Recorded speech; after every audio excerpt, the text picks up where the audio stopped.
I wanted to make sure that we did take care of our meeting. All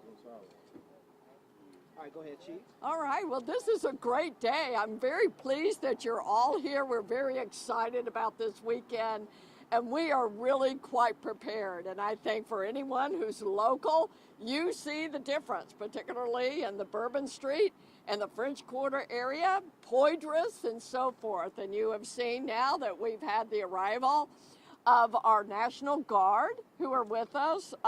We are going to have approximately 2,000 law enforcement officers throughout this week. And you will actually also have law enforcement that is not in uniform. So we're going to embed quite a few plainclothes officers. And we are actually very pleased that with the infrastructure, I want to thank the governor. What you see in terms of barriers is from the governor. He did an emergency declaration. We obviously did not have these types of assets.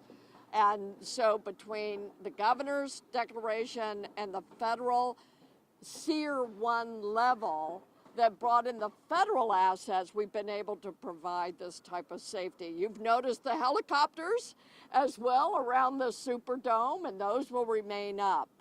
The biggest impact, though, is going to be the fact that we're going to be closing these streets down. And so between Wednesday and Super Bowl day, you'll see more and more restriction as more tourists come into town to enjoy our fabulous city. We will tell you, too, that on Bourbon Street, every night from 5 p.m. to 5 a.m., we will have a hard closure. And by that, what we mean is obviously no traffic, no vehicle traffic will be allowed on the Bourbon Street, and we are going to be blocking every single intersection that would feed into the Bourbon Street up to Domain. And so I'm just very pleased to tell you that we are so excited. I thought I would also take an opportunity to tell you how safe we are getting every year. Last year, New Orleans experienced one of the lowest, I think the actual statistic, that it was the second lowest year in a 60-year history.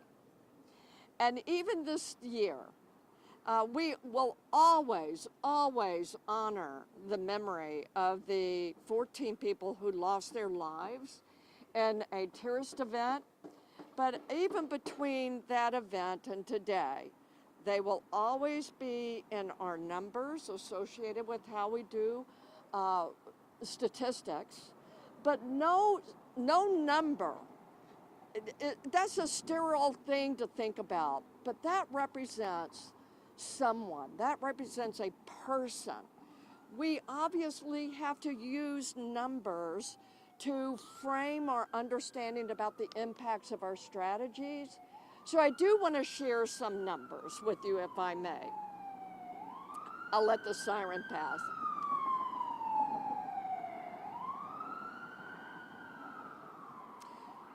So as of today, we have had 21 murders since January 1. But if you think of it, that 14 of those were our terrorist victims. Last year in the month of October, without a terrorist event, we had 18 murders. And so when you respectfully show honor to the terrorist victims, we actually have had only 7 when you compare to the other murders, when you compare like categories. And so also this year, we are at a 68% decrease in non-fatal shootings from where we were this time last year. We are at a 17% decrease for non-fatal shootings. We are 59% decrease in our armed robberies. And we are a 67% decrease from where we were this time last year in our carjackings. So that is a testament that New Orleans is truly getting safer and safer every year. And we know and are confident that we can build an infrastructure where we would not experience a unique and yet tragic event of a terrorist attack. With that, I'll open it up for questions, and I do have our experts, as you know, behind me, that if you have a particular question on traffic, I may turn to someone else. So who would like to start us off? We're going to start over here, Chief, with Jambalaya. Hello, good afternoon. Good morning, Maria with Jambalaya News. With all the security measures in place, what reassurances are there for visitors or tourists who are still contemplating whether or not to come out and celebrate Super Bowl week or attend the Super Bowl this Saturday, including parking? You know, super question. I guess the best way to answer that is look at our track record. I mean, we are hosting the Super Bowl for the 11th time. And that's, we are only tied with Miami. And so if you also will take note, we had Taylor Swift here for 3 sold out events, 3 sold out nights. We had an incredibly fun and safe weekend for Taylor Swift. And even after the tragedy of New Year's Day, this police department with its partners were able to put on a Sugar Bowl in 24 hours that was also a safe and good and fun experience. So we know that we have the confidence that we can do that for our tourists.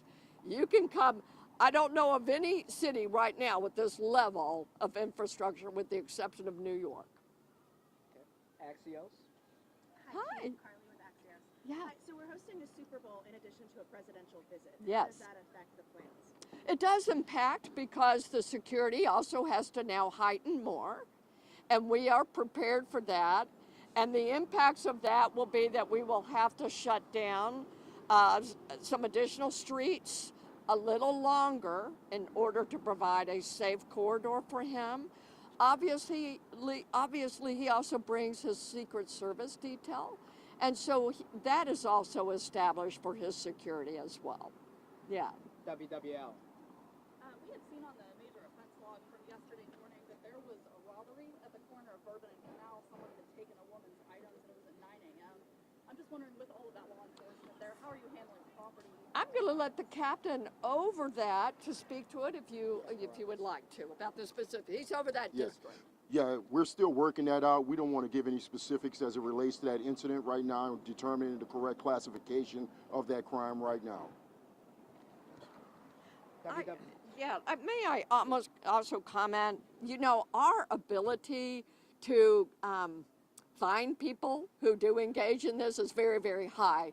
We call that a solve rate, and our solve rate, even with our current homicides right now, our murders, is in the 90 percentile. That is exceptional. So people who come into our city or who locally abuse or violate anyone in our city, the likelihood of you being caught is very, very high. And there will be an accountability through our criminal justice system. Go ahead, Missy. Hi, Missy. Good morning, Chief. Can you say anything else about which additional streets might be shut down due to the presidential visit, or how long? Yes, and I'm going to have the Grand Master of all streets right here. This is Lieutenant Michaud. He knows everything about that, so go right. So without getting into specifics about how the president's going to be coming in or getting into specifics about how the route may be, I can tell you that some of it will be intermediate closures towards the dome. The impact of the dome will just be outstretched. Instead of it starting in impact the city, it's going to stretch from Loyola to Galvez, the same as it would on Friday at 7. We're just pushing up 24 hours to make sure everything's in place, and we can check those measures out as we go along to make sure there's no holes in our armor when we go and set that. NBC 10. Ma'am, Yes, sir. Eagles fans are a little bit different than other fans. Had experience with them before. What do you say to all the Eagles fans who are now coming into town? Oh, we're so glad you're here. And we know that you're going to be a great partners and visitors and tourists, as well as all of our fans. And so we are a city of tolerance. We are not a city of lawlessness. And that's not directed at an Eagle fan, that's directed at all of us. And so we welcome every single one of our fans, and all fans of all different teams are unique in their own right. So we're glad you're here. Inside Edition. So you've kind of answered this question, Yeah. but I just want to ask it in a little different way. Were you really worried when you found out that the president would be coming here, and what major changes did you have to make to accommodate him? We were not worried. We anticipated that that might occur, so we kind of knew that that would be a potential, and we started planning that before there was the official announcement. So, and we're glad he's coming. Yeah, welcome, Mr. President. WDSU. Okay, kind of piggyback off of that question. Any details on how many Secret Service agents will be in town to help secure the area? And also, was it difficult to kind of go back to the drawing board to enhance what's already a heightened security already? No, it was not a difficulty because the security, the NFL security team is primarily the team you see for the Superdome activities. The French Quarter are also some NFL sites that they have oversight on their security. All of these partners literally know each other. Between the Secret Service team and the federal HSI team, us, we actually already had very well-established relationships. We use the term partnership all the time, and it sounds like it's a cliche, but it's really not, because we actually know each other. So all it was an additional layer. And no details on how many Secret Service agents? We can't give you that because that is a little bit different. So, yeah. Trust me, there will be enough. NBC News. Hey, Yes, Superintendent, thanks hi. so much. Hi, good morning. So since January 1st, I know you've brought in Commissioner Braden to review security plans in the Yes. city. Of course, you're coordinating with the NFL as well as federal law enforcement for the Super Bowl. Beyond what the city has proactively done since New Year's Day, what changes have been asked of you by your partners, and have you declined to make any changes that have been recommended? Yes, and so what we're doing now, and with Commissioner Bratton and his team, is to look at what are we going to do as New Orleans for our security safety in terms of what type of hard assets should we be purchasing as a city. And a hard asset, when I use that term, y'all, I'm talking barrier systems. Because all of the barrier systems you see here, for the most part, will leave after Mardi Gras. And so we're looking not only at the short game, which is now in play, and the short game is the Super Bowl and Mardi Gras, but now we got to look at the long game. What are we going to do? And that's where Bill Bratton's team will be giving us counsel. And he's also going to be, we've asked him to do an after-action report on what happened January as well. But in the context of the Super Bowl, sorry if I didn't Yeah. clarify, in the context of Super Bowl weekend, were there any changes that have been asked of you by partners that you weren't already in the process of making, and have you said no to any of those changes? I have said no to any, I haven't said no to anything. Probably, I don't know that we've had a major change because the plan for Super Bowl has been in place, working on that plan for 18 months. And people don't realize that, but we have been meeting on a regular basis with all of these teams for 18 months. So that's kind of, and that's we've not also heard from them. That's not redirected by New Year's Day. No, we actually take our lead mainly from NFL security because that's what they do. Yeah. WGNO. I know you said the helicopters will still continue to circle the city, but I guess will the NOPD be using any new technologies like facial recognition or drones or anything to help secure the area? There's a lot of technology out there that we use. And I will tell you this, please, for those who are listening, don't bring your drones out here, okay? We will have drones, and the state police will have drones, and the feds will have drones. But this is a no-fly zone area. This is now a protected area. If you put your drone up, we're going to bring it down, okay? And by that, what I mean is intercepting signals and so forth. So y'all don't do that. But yes, of course, we're leveraging our camera network system. We've expanded it, things of that nature. Yeah. And I want to say something. We literally need our community. We need y'all. We need our tourists. We need our residents. You see a lot of things we don't see. And when we say that, catchy phrase, which is a great phrase. If you see something, say something. You know when something seems out of place. You got to tell us so we can do something, folks, okay? I'm also going to be asking the community to watch social media. If you see something that is inappropriate or concerning in a post, please tell us. Okay, don't be someone who goes, oh, I don't know that they really meant that. Don't risk it. So be our eyes and ears. Really be a partner to us. And we would appreciate that. Box 8. Superintendent, Yeah. if I'm not mistaken, some of the white archers from Meridian that were deployed in the French Quarter were removed. Can you tell us why, and was anything put in place of those archers instead? And then also, I know it's been an extremely long year already for NOPD and law enforcement throughout the area. Just talk about what you all are doing to ensure that your team is well rested and prepared to handle the Super Bowl. Okay, let's address the archers. And so when the state gave us some more type of barriers, we were able to redeploy much of the archers. As a matter of fact, we put archers in Jackson Square. So you were seeing those being placed. And so because of the nature of the barriers that were covering the street, we could use archers a little bit more strategically and replace them in different locations. That's kind of the simple answer to that. And about our team, NOPD, and it's not just NOPD, but we're the host police department here. You know, these officers are working a minimum of 12-hour shifts. And they're also being held over, all right? And they're standing post, and we want them to be ambassadors so that when tourists come up and say, where's a good place to eat, that they answer those questions with good cheer. But it is long, and it is hard. And especially when traffic starts to get gridlocked, please be patient with our officers, okay? They're going to work with you, but it's just human nature. You get tired. And so we make sure that they have places that they know they can go. We have a wonderful host community of hospitality here. And many of our restaurants and our hotels provide a place where the officers can go and use a restroom, have a bite to eat, and just get off of their feet a little bit.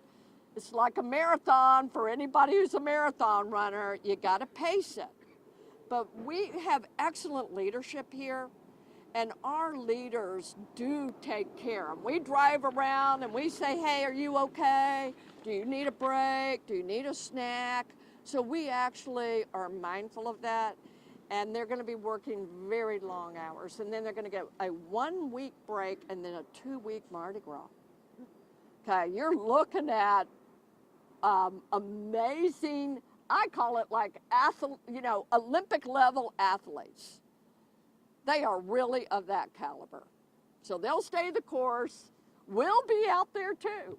So it's a great question, but we're going to take care of them.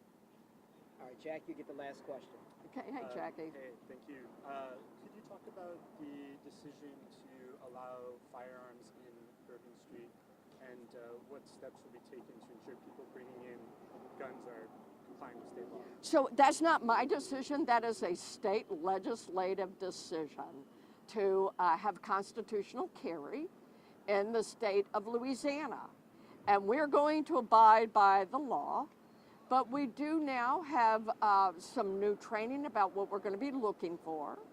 It is absolutely illegal, has always been, even with the change of the constitutional law of carrying, to go into any establishment while armed that serves alcohol. So we will be mindful of that, and people will be extremely unwise to bring a firearm into our hospitality areas. And that's the French Quarter primarily, the convention area. Don't do it. There's no need for it, folks. Okay, let us be your people to help you. I understand constitutional carry. I am not opposed to constitutional carry. I think it should be carved out in certain areas of our state because booze and firearms don't mix. It's just that simple for me. And you mentioned there's some additional training about that. We did. We had additional training so that all of our officers, because all our officers are going to follow the law. Whatever that law is, we're going to honor the law, we will follow the law, but when they know that someone is carrying a firearm, we will stay within the legal limits. But we will still stop people if we see that, for instance, you're negligently carrying. What does that mean? You have a gun in your waistband and not in a holster? Probably negligent carrying. And so we have trained our officers a little bit more on what those laws are that are available to them, and they will be enforcing strongly but legally. Yeah. All right, thank you all for coming out. Thank you so much. everyone. All right. And if anyone wants statistics, I have them.